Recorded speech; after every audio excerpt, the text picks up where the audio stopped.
Assalamualaikum warahmatullahi wabarakatuh.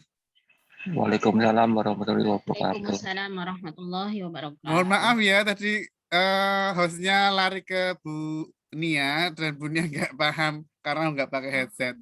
Ya memang harus ada kendala teknis seperti ini. Saya mengucapkan terima kasih kepada teman-teman semua yang sudah hadir. Mohon untuk di-off-kan mic-nya. Pagi ini saya sangat bergembira dan berbahagia bisa berjumpa dengan Bapak Ibu, terutama yang memiliki semangat untuk menulis artikel pendidikan. Dan ini sebenarnya sejak tahun 2013 saya sudah menulis buku pendidikan, tetapi yang kita kembangkan dulu untuk secara publik adalah menulis memoir. Mudah-mudahan kegiatan pagi hari ini bisa membuat saya secara pribadi terus belajar bersama Bapak Ibu semua, dan juga nanti bisa kita kembangkan buku-buku pendidikan inspiratif seperti itu. Berikutnya, agenda ini akan kita lanjutkan nanti juga dengan penugasan menulis artikel yang sesuai dengan tema kita, yang akan kita bukukan dengan judul buku Menerobos Pendidikan Indonesia. Itu sebenarnya artikel saya, judulnya itu, dan bisa kita kembangkan menjadi sebuah buku dengan beberapa bab ya. Nanti teman-teman, Bapak Ibu semua bisa mengirim sesuai dengan peminatan masing-masing sesuai dengan tema yang Bapak Ibu pilih. Sebelumnya saya sudah mengirim lembar absen. Semoga Bapak Ibu dan teman-teman sudah mengisi dan juga menentukan tema yang akan Bapak Ibu tulis. Ini adalah kerjasama yang sangat mulia karena ranah dialog pendidikan ini harus kita tingkatkan terus ya, harus kita wujudkan dalam bentuk produk bahasa, yaitu produk buku. Selebihnya nanti kita akan dialog bersama, ya saya ingin belajar dari Bapak Ibu juga, sehingga buku-buku yang akan kami terbitkan juga akan berwarna. Dan tidak hanya menulis bersama dalam satu buku, tapi kami harapkan juga Bapak Ibu menulis satu buku, satu penulis. Seperti kemarin sudah ada yang menawarkan naskah, kemudian ada yang juga punya tabungan naskah, bisa kita bahas bersama untuk kita kolaborasi dalam program-program dalam waktu dekat ini seperti itu. Nah, untuk kita sendiri nanti penugasannya temanya ada 5 ya yang sudah kami tetapkan. Nanti kita bisa bahas satu persatu dan juga bisa berdialog bersama. Sebelum kita mulai, marilah kita berdoa menurut agama dan kepercayaan masing-masing. Saya pimpin dengan bacaan basmalah bersama. Bismillahirrahmanirrahim. Semoga diklat menulis artikel pada pagi hari ini diberi rahmat dan hidayah oleh Allah Subhanahu wa taala, oleh Tuhan semesta alam, dan juga memberikan terobosan baru bagi pendidikan di Indonesia. Amin ya rabbal alamin. Saya izin share nggih Bapak Ibu. Nanti selama saya presentasi, Bapak Ibu boleh langsung bertanya di kolom chat atau mungkin untuk selama presentasi mungkin di kolom chat. Nah, nanti setelah kurang lebih 15 menit saya izin presentasi, saya mempersilakan Bapak Ibu untuk raise hand dan juga menyampaikan hal-hal yang sesuai dengan tema yang akan kita tulis bersama.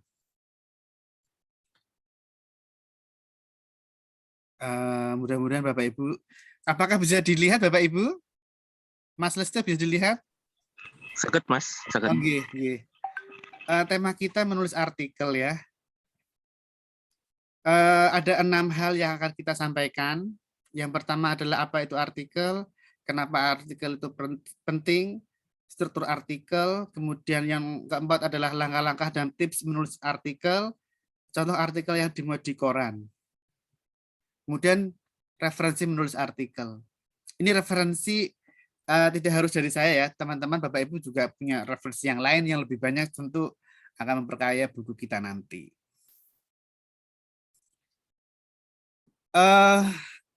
Artikel menurut Kamus Besar Bahasa Indonesia halaman 28. Ini kamusnya, kamus wajib saya ya. Ini kamusnya, kamus yang menemani saya menulis ya dan membaca. Kamusnya luar biasa tebal. Saya punya beberapa kamus, ada kamus Latin, kamus Jawa kuno, kamus Oxford, jelas ya. Cambridge juga punya. Itu yang size maupun yang besar sekali. Itu adalah karya tulis lengkap ya. Artikel itu karya tulis lengkap. Nah, karya tulis lengkap yang seperti apa? Misal laporan berita atau esai dalam majalah, surat kabar, dan baik media massa cetak maupun elektronik. Ya, kalau kita membaca laporan lengkap berbentuk feature, kemudian opini, gagasan, ya, esai termasuk ya, itu adalah artikel, karya tulis, ya, seperti itu. Nah, mengapa kita menulis artikel? Mengapa artikel itu penting ya? Karena untuk memberitakan atau melaporkan peristiwa. Misal hari ini Bapak Ibu putra-putrinya wisuda, itu perlu diberitakan. Keberhasilan Bapak Ibu menempuh studi ya, prestasi yang diraih oleh Bapak Ibu dalam mendidik putra-putrinya, mengantar putra-putrinya, itu perlu dilaporkan. Ternyata tokoh-tokoh PGRI luar biasa prestasi. Termasuk juga mungkin. Iya. Kemudian sebentar, ini ada yang sebentar, saya stop dulu ya karena ada yang bocor. Iya, mohon yang mikrofonnya hidup dimatikan dulu. Ya, sudah nggak ada. Mohon maaf ya. Saya share screen lagi.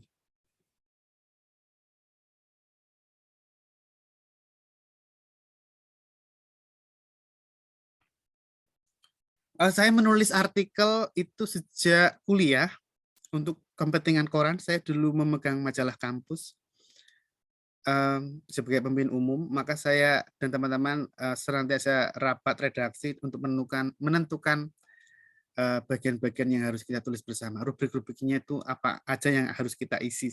Sebenarnya saya ingin merindukan majalah ya, ingin membuat majalah memoir atau majalah pendidikan, tapi mungkin sementara kita membuat buku dengan tema pendidikan. Menulis di majalah atau kan sangat luar biasa, apalagi kalau di majalah nasional ya, bisa di Jawa Pos, Suara Merdeka, Kompas, Tempo, itu luar biasa itu, dibaca oleh seluruh Indonesia. Republika ya, saya pernah di Republika. Koran lokal juga sangat menarik itu, karena pemikiran kita sebagai pendidik itu dibaca oleh banyak orang dan bisa memberikan transformasi. Kolom harian di media massa maupun di majalah bulanan, dwi bulanan ya, itu pasti ada kolom gagasan atau opini. Nah, Bapak Ibu bisa mengirim kolom ke sana. Fungsinya yang lain adalah mengapa artikel itu penting adalah untuk mengedukasi pembaca. Sarana pendidikan. Bahkan sejak zaman penjajahan, peran koran, peran media sangat penting untuk menyuluhi rakyat ya, untuk menyuluhi bangsa. Misal tokoh pers nasional ya, Tirto Adi Suryo itu, dan banyak sekali para pendiri bangsa itu kebanyakan jurnalis. Bung Hatta itu Daulat Rakyat mengisi gagasan-gagasannya. Bung Karno juga menulis esai. Bung Karno itu esais dan juga penulis artikel. Tebal sekali ya, telah diberikan oleh Bung Karno itu di bawah bendera revolusi sampai 2 jilid, tebal sekali itu. Kemudian menghibur pembaca. Saya tuh pembaca kolomnya Sambal Mulia untuk parodi dan juga Udah Rasa ya. Saya pembaca kolom-kolom yang menghibur juga dan juga mengkritik, menyegarkan pikiran kita sebagai pembaca. Nah, mengapa itu artikel itu penting? Itu.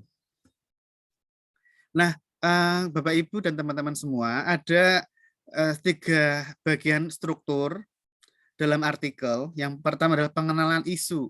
Saya sudah mengirim contoh isu di artikel yang saya tulis di Solo Post, karena isu itu membuat saya tergelitik atau gelisah, ya, atau tidak sesuai dengan apa yang saya yakini kebenarannya. Maka saya tulis. Kemudian setelah pengenalan isu ada rangkaian argumentasi dari pribadi kita. Argumen itu jelas dari penulis. Jadi kita harus punya pikiran sendiri ya. Kita harus punya pikiran sendiri. Serta yang terakhir adalah penegasan kembali dari apa yang telah kita argumenkan dari awal pengenalan isu, rangkaian argumentasi, kemudian kita tegaskan kembali. Itu struktur secara umum seperti itu. Nah, ini ada 7 langkah cara menulis artikel. Ini saya ambil dari website Tempo dan saya olah ya. Pertama memang menemukan ide. Idenya sudah ada ya. Itu tadi ide utama adalah pendidikan, menerobos pendidikan, menetapkan angle, mengumpulkan bahan yang relevan, karena kan juga harus jelas. Terus kemudian proses berikutnya adalah menulis. Setelah menulis kita harus melakukan swasembada, ya, editing, proofreading dan sebagainya. Setelah itu publikasi.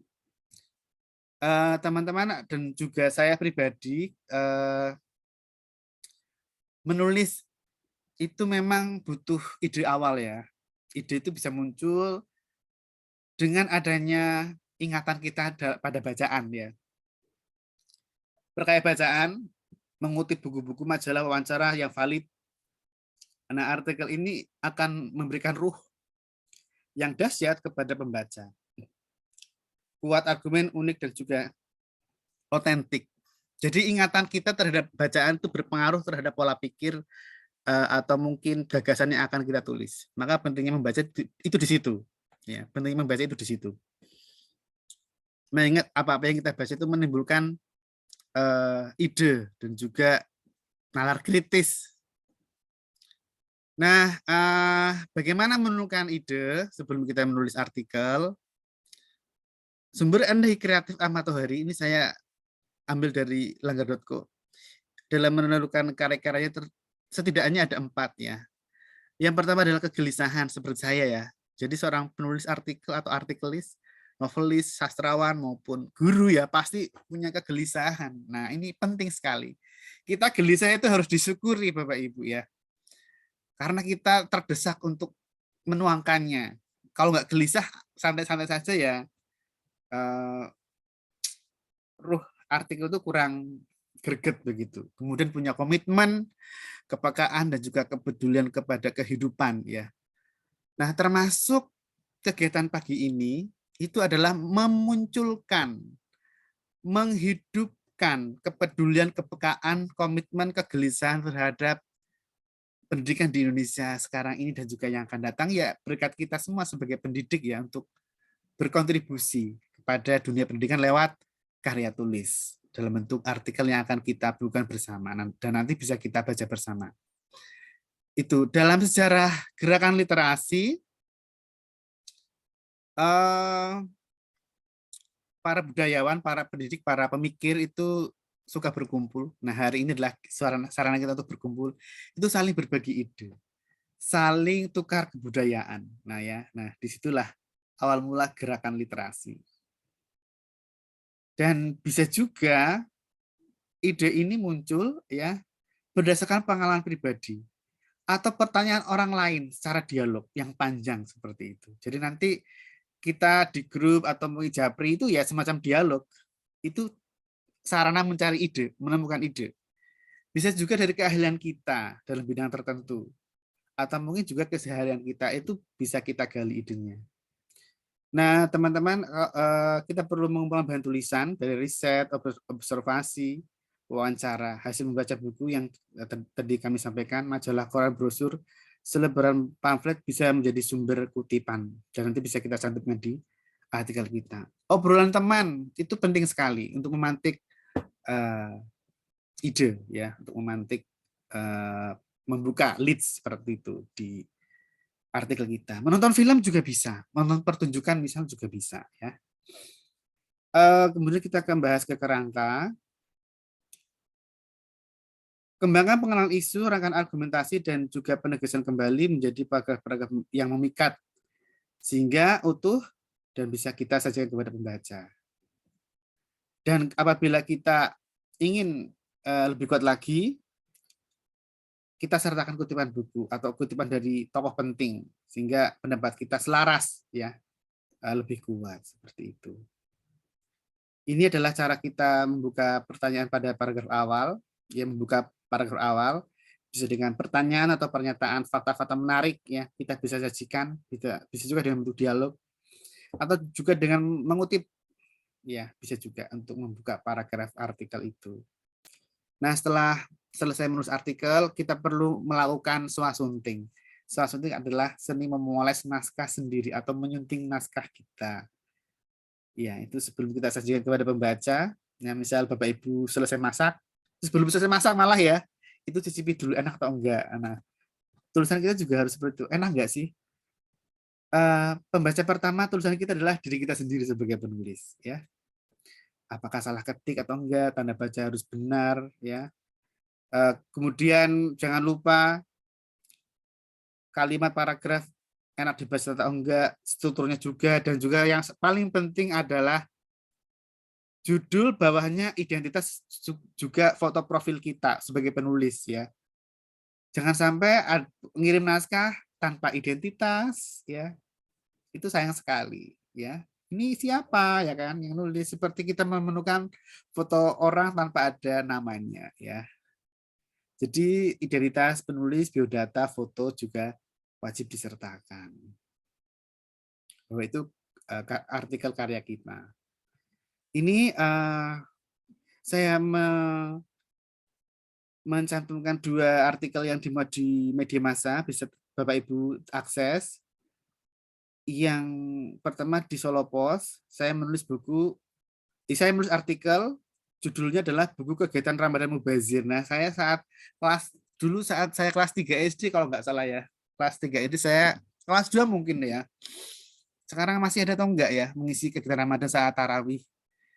Tapi kemarin saat pandemi 2 tahun enggak ada tarawih ya di masjid, atau ada, dan saya gelisah sekali kenapa guru agama saya atau mungkin banyak guru agama di Indonesia itu menyuruh siswanya mengisi kegiatan Ramadan dan minta tanda tangan imam. Bagi pribadi saya ya, itu tidak nalar untuk mendisiplinkan sebuah kegiatan ibadah. Nggak perlu tanda tangan kalau menurut saya. Itu membuat saya gelisah. Dan dimuat di Solo Post saat bulan Ramadan itu. Karena tidak hanya ibadah, pendisiplinan pun tidak harus seperti itu, ya, tidak harus dicatat, enggak. Tapi pembiasaan, ya, dan keteladanan. Kalau menurut saya seperti itu. Jadi melalui keteladanan dan juga sebagainya. Tidak hanya ibadah, yang lain pun sama seperti itu. Itu gagasan yang saya tulis. Kemudian di Tribun Jateng, saya mengangkat tokoh sastrawan Suparto Brata ya, manusia sastrawi judulnya. Menarik karena ini artikel ini saya tulis berdasarkan ingatan saya membaca bukunya ya. Ubah takdir lewat baca dan tulis itu. Bahwa tujuan sekolah sampai setinggi apapun itu membaca dan menulis. Itu menarik sekali, dan kita menjadi manusia sastrawi itu menurut Suparto Brata. Keren sekali.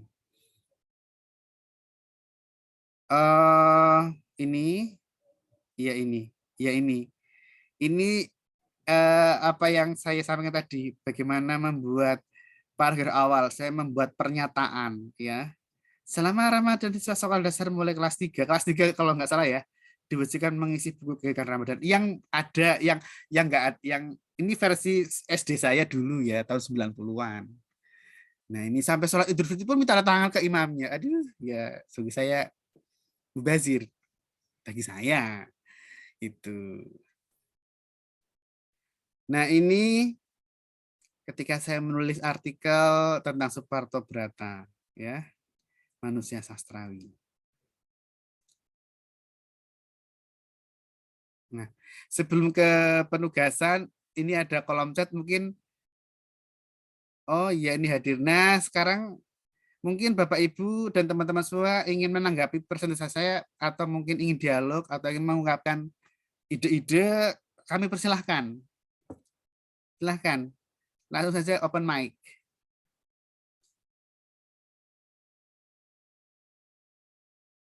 Monggo.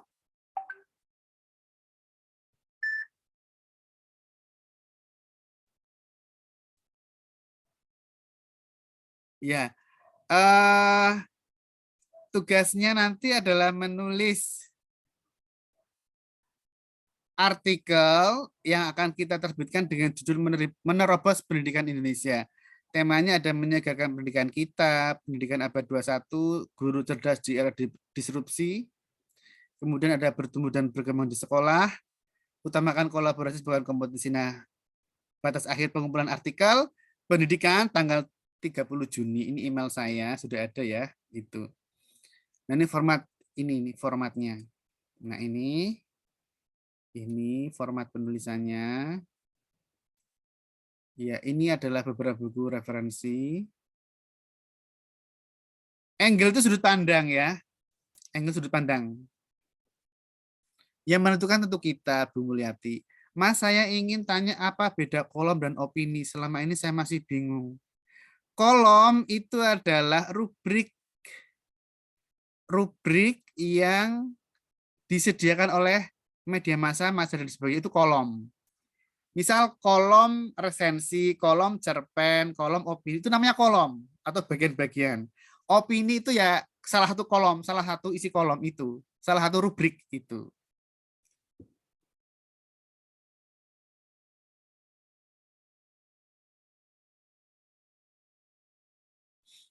Ini Mas Lesti Haryanto, silakan, monggo. Ya, selamat pagi Mas Dio. Selamat Maaf, pagi. off cam. Mau tanya Mas, tadi kan di penugasan ada minimal 2 buku untuk referensi. Apakah itu 2 buku atau boleh pakai artikel yang di internet gitu misalnya, itu dianggap sumber itu atau harus buku fisik gitu? Saya Terima sarankan kasih. buku. Saya Oke. sarankan buku. Oke, terima kasih Mas. Mengapa? Karena nanti ke depannya ya, yang menulis artikel di sini itu menulis buku pendidikan jangka panjang ya. Saya sedang dengan tim redaksi sedang mengembangkan buku pendidikan ya. Itu saya harapkan muncul guru-guru yang menulis buku lagi dengan mutakhir ya, dengan yang segar seperti itu. Jadi saya sarankan buku untuk dikutip. Itu. Oke Pak Joko, monggo. Baik Mas, terima kasih waktunya. Ini jadi begini Mas, yang pertama untuk mengukur ketajaman nih loh Mas, ketajaman analisa begitu, biar namanya dalam tidaknya itu gimana caranya Mas, yang pertama. Ya itu kan tergantung kita masing-masing ya, cuma kan itu apakah kita ada ukurannya begitu, biar kenceng, biar tajam begitu ketika menganalisa begitu. Yang pertama, kemudian yang kedua, kadang itu kan kalau kita sudah menulis itu kan bisa melebar gitu Mas ya.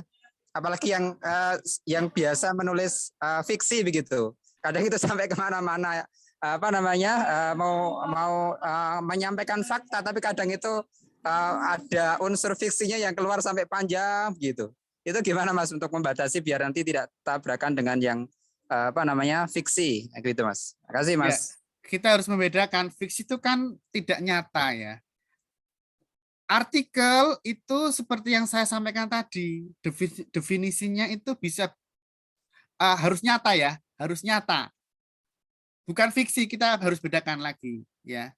Artikel itu non fiksi, itu yang paling mendasar, bisa berbentuk laporan berita, pendapat dan sebagainya ya, atau resensi dan sebagainya. Jadi supaya tidak kemana-mana, kita harus fokus membahas satu hal, itu yang paling penting. Fokus, sehingga kalau kita fokus, kita bisa mendalam dan tajam. Mungkin itu Pak Joko.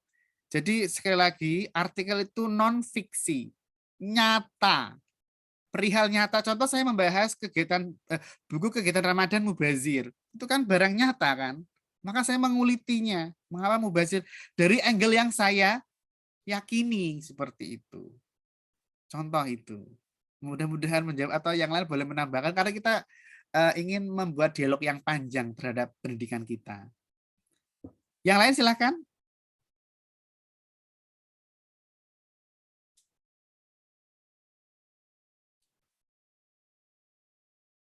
Oh iya, biasanya ini saya jawab dari pertanyaan Bu Asih. Untuk referensi cukup ditulis dengan nama penulis tahun. Misalnya Asl Rai, misal Ngadio 2022, misal Bu Asih Derajat Lumintu 2022 seperti itu. Koma 2022 di dalam kurung setelah mengutip. Tidak ditulis judul. Kalau untuk artikel langsung nama penulis, koma tahun itu.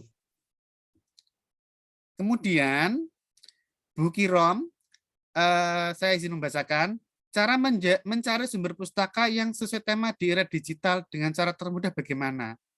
Caranya adalah salah satunya yang ini, yang saya tampilkan. Grow with School, melejitkan potensi dan kecerdasan siswa dengan peran manajemen di sekolah.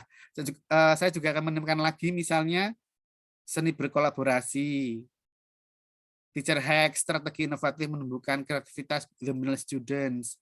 Caranya adalah membaca slide saya, membaca panduan menulis artikel yang saya buat itu. Yang termudah kan itu kan, yang terkait dengan kita.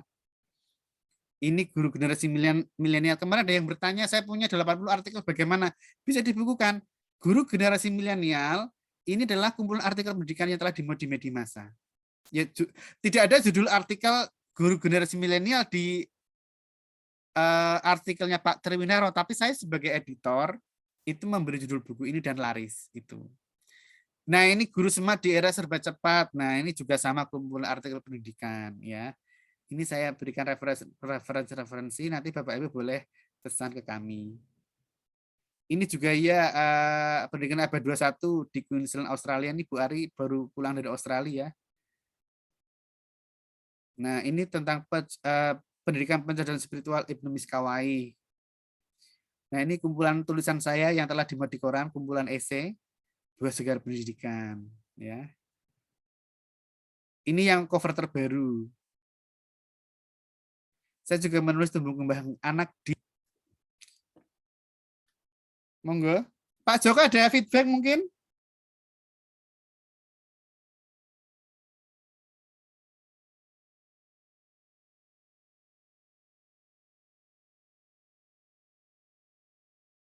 Pak Agus Siswanto, Mas Lestio, ada yang disampaikan?